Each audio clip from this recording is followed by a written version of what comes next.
What's going on, guys? Eddie Phoenix here. I could kill YouTube for freaking screwing up my video that I had yesterday, because I had a very, very funny video in store for you guys, but YouTube decided to give me the middle finger, and so screwed it up. Anyway, I'm going to be explaining my Fisherman's Keeper deck. So, just to let you guys give a heads up, my buddy Lord Netsu and I were discussing a post that someone made in his deck post on Yu-Gi-Oh! Forums, and he explained to me some strategies that could go into a deck.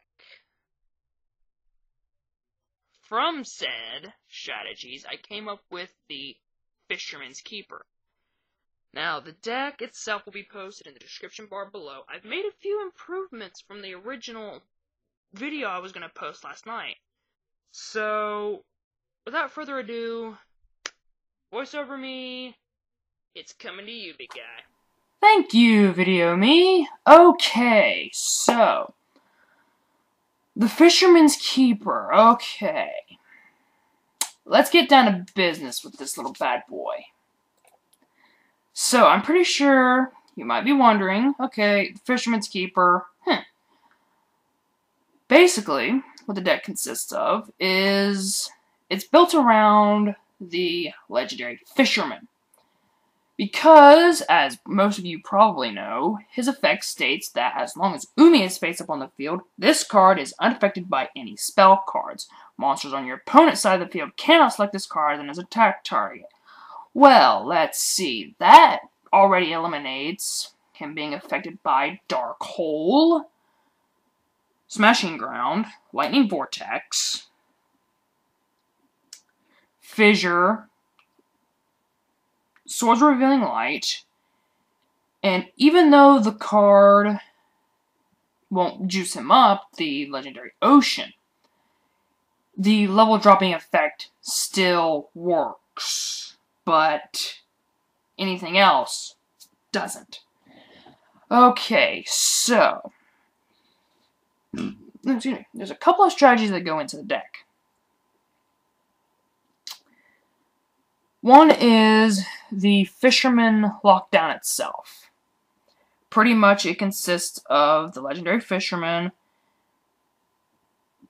a Legendary Ocean, Field Barrier, Tornado Wall, Gravekeeper Servant, and Macrocosmos. I'm pretty sure most of you are already piecing this together in your head, but for those of you who aren't, basically the combo sets up like this. I summon the Legendary Fisherman after playing the Legendary Ocean. With Legendary Ocean on the field, of course, I can special summon the Legendary Fisherman straight from my hand because it is now a level 4 monster. So, from there, he's already not going to be attacked directly, or even targeted by an attack for that matter.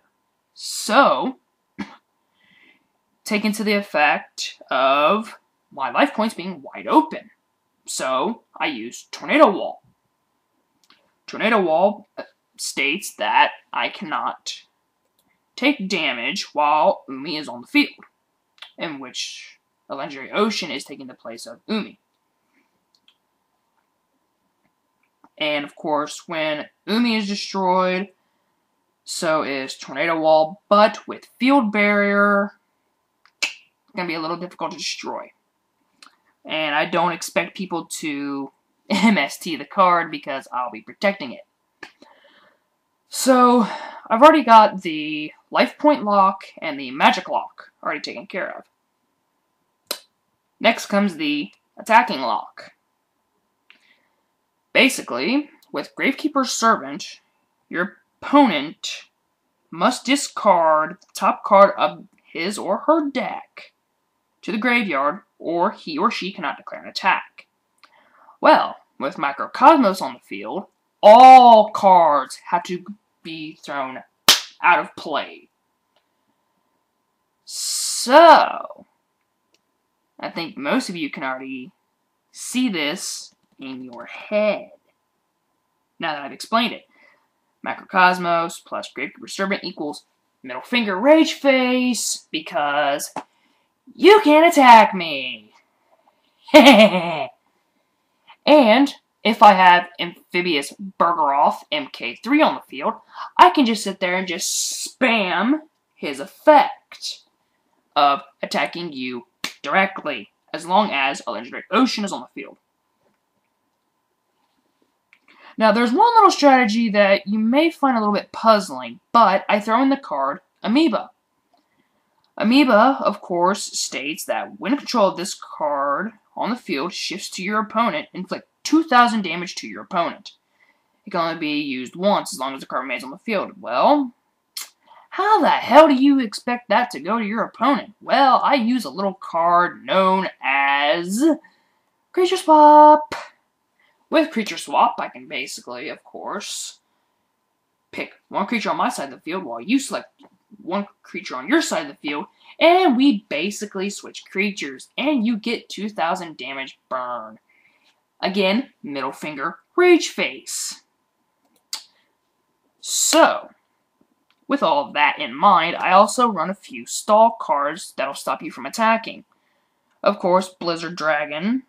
Once per turn, you can select one monster your opponent controls. It cannot change its battle position or declare an attack until the end of your opponent's next turn.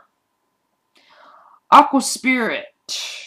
It can't be normal summon or set. It can only be special summoned by removing from play one water monster in your graveyard.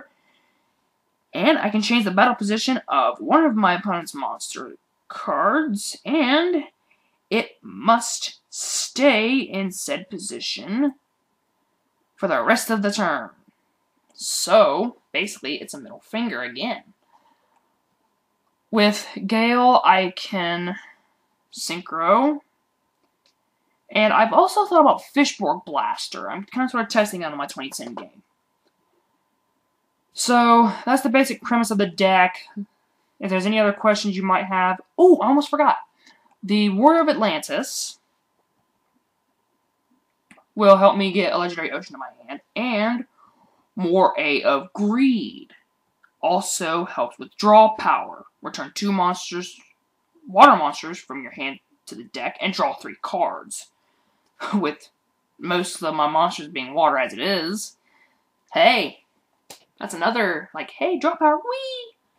Anyway, that's it for the basic deck. If you have any questions, please post below. And if you have any comments to help the deck, please post below. But remember, if you're going to post malicious comments, I know this is what you're doing. So, I will pass it back to the video me. Thank you again, voiceover me. Okay. So, last comment. Subscribe below. I'll have more stuff coming out. And please, please, please, if you suggest something for the deck, don't suggest something outlandish like Pot of Duality. I can't drop that much money on just one card. Honestly. Now, if you'll excuse me, I have a little Karibo video to watch. Bye, guys.